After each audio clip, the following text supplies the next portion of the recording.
ఓం శ్రీ మాత్రే నమః. Hi viewers, ఎలా ఉన్నారు? అందరూ బాగుండాలని కోరుకుంటూ మరి ఒక వీడియోతో మీ ముందుకు వచ్చానండి. ఆ వీడియో ఏంటి అనేది ఇప్పుడు నేను చెప్తానండి. వినాయక వ్రత కథ అండి. వినాయక వ్రత కథ చదివేవారు, పూజలో కూర్చునేవారు ముందు చేతిలో కొద్దిగా అక్షింతలు తీసుకొని కథ పూర్తయిన తర్వాత వాటిని తమ శిరస్సుపై వేసుకోవాలి.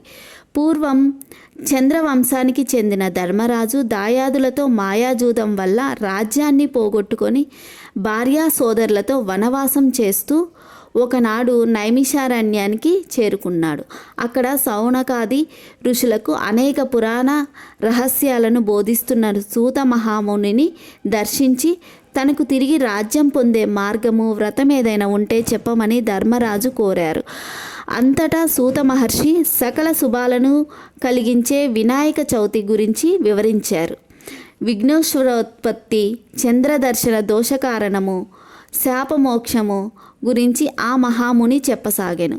గజాసురుడు అనే రాక్షసుడు తన తపస్సు పరమేశ్వరుని మెప్పించి తనను ఎవరు వధించజాలని శక్తిని ప్రసాదించమని కోరాడు.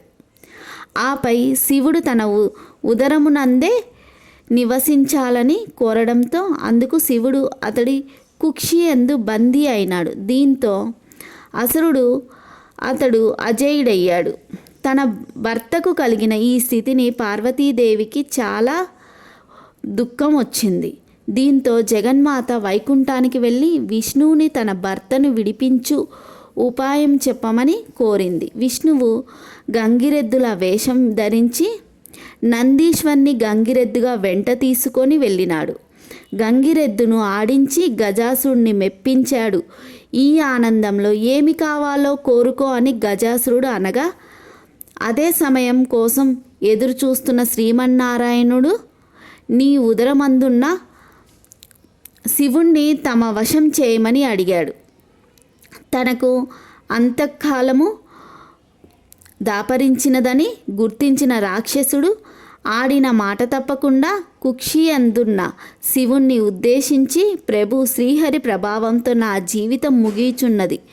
ప్రాణం విడిచిన తర్వాత నా శిరస్సు త్రిలోక పూజిత మగునట్లు, నా చర్మంను నిరంతరము నీవు ధరించినట్లు అనుగ్రహించవలసింది అని ప్రార్థించి తన శరీరమును నందీశ్వరుని వశము చేశాడు. నందీశ్వరుడు ఉదరమును చీల్చి శివునికి విముక్తి కలిగించాడు. శివుడు గజాసురుని శిరస్సు, చర్మము తీసుకొని కైలాసానికి బయలుదేరాడు. తన భక్తుడైన గజాసురుని కోరిక మేరకు అతడి ఉదరంలో ఉన్న పరమేశ్వరుడిని శ్రీ మహావిష్ణువు విముక్తి కల్పించడంతో భర్త రాకకు పార్వతీ కైలాసంలో ఎదురు చూస్తోంది. శివుడి కోసం ఎదురు చూస్తూ స్నానానికై సిద్ధమైంది. స్నానానికి వెళుతూ దేహానికి నలుగు పిండిని అద్దుకుంది. పరధ్యానంలో ఆ పిండితోనే ఓ ప్రతిమను తయారు చేసింది. చూడముచ్చటైన ఆ బాలుడికి తండ్రి ఉపదేశించిన మంత్ర సాయంతో పార్వతి ప్రాణప్రతిష్ఠ చేసింది. దివ్య సుందరమైన ఆ బాలుణ్ణి వాకిట కాపలా ఉంచి తాను స్నానానికి వెళ్ళింది. అంతలో అక్కడికి వచ్చిన శివుణ్ణి ఆ బాలుడు అడ్డుకున్నాడు. ఆగ్రహానికి లోనైన శివుడు ఆ బాలుడి శిరస్సును తన త్రిశూలంతో ఖండించాడు. ఆ శబ్దానికి బయటకి వచ్చిన పార్వతీదేవి జరిగిన ఘోరం చూసి కన్నీళ్లు పెట్టుకుంది. దీంతో శివుడు గజముఖుడి శిరస్సును తెప్పించి ఆ బాలుడికి అతికించి ప్రాణం పోసి గజానుడు అనే నామకరణం చేశాడు. సర్వ విఘ్నాలకు ఒక అధిపతిని నియమించమని దేవతలు, మునులు, మానవులు పరమశివుణ్ణి కోరుతారు. ఈ విషయంలో గణపతి, కుమారస్వామి ఎవరిని నియమించాలని ఆలోచించిన పరమేశ్వరుడు ముల్లోకాలలోని పవిత్ర నదులన్నిటిలోని స్నానం చేసి ఎవరు ముందుగా తన వద్దకు వస్తారో వారికే ఆ ఆధిపత్యం లభిస్తుందని చెబుతాడు. దీంతో కుమారస్వామి తమ నెమలి వాహనంపై బయలుదేరతాడు. వినాయకుడు మాత్రం తన ఎలుక వాహనంతో ముందుకు కదల్లేడు. దీంతో నారాయణ మంత్రం జపిస్తూ తల్లిదండ్రుల చుట్టూ ప్రదక్షిణ చేస్తాడు. ఆ మంత్ర ప్రభావంతో ప్రతి తీర్థంలోనూ కుమారస్వామి కంటే ముందే వినాయకుడు ప్రత్యక్షమవుతాడు. ఆ విధంగా 3 కోట్ల నదుల్లో వినాయకుడే ముందుగా స్నానమాచరించడం చూసిన కుమారస్వామి కైలాసానికి వెళ్ళి మహిమాన్వితుడైన అన్నగారికి ఆధిపత్యం ఇవ్వమని తండ్రిని కోరుతాడు. ఆ విధంగా వినాయకుడు విఘ్నాలకు అధిపతి అవుతాడు. గణేశుడి శక్తి సామర్థ్యాలను పరిశీలించి భాద్రపద శుద్ధ చవితి నాడు గణాధిపత్యం కట్టబెడతారు. ఆ రోజున తనకు భక్తితో సమర్పించిన ఉండ్రాళ్ళు, కుడుములు, పిండి వంటలు, పండ్లను సుష్టిగా తిన్న వినాయకుడు నడవటానికి ఇబ్బంది పడుతూ కైలాసం చేరుకున్నాడు. శివుని శిరస్సుపై ఉన్న చంద్రుడు గణనాథుని అవస్థలు చూసి ఫక్కున నవ్వాడు. రాజదృష్టి సోకితే రాళ్ళు కూడా నుజ్జవుతాయి.